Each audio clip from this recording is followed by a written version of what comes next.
Hey everybody, so today, like I mentioned in a previous video, February 8th makes the anniversary of whenever me and Delta lost our unborn child.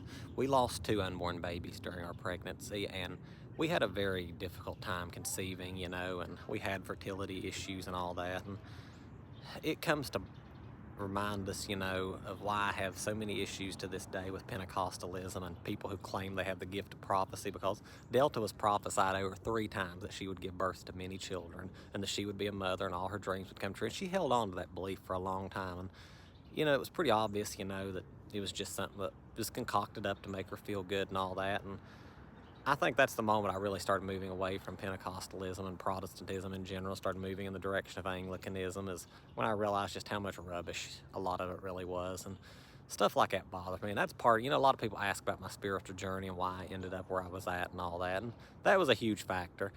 I heard so many false prophecies. I'll tell you one other one I heard with my own ears, and then they later tried denying it happened and claimed the CD player that was recording the messages wasn't working that Sunday. It was the Sunday before the election in 2012, and we had a man in the church stand up and say, "God just gave me a word by the Holy Ghost, and Obama, that Satanist, will be removed from power on Tuesday in a massive landslide." We all know how that went in 2012.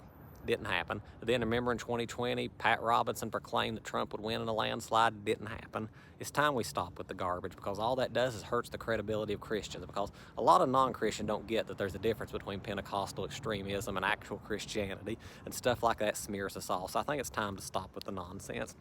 And I know offended Christians on here are going to be like, "Well, that wasn't us, that was a false prophet, blah, blah, blah." But you know what? At the end of the day, whenever we defend these people, it makes us look bad too. It comes time to call out our own, and there's a lot of stuff that needs to be called out in this world today. Just my thoughts, everybody.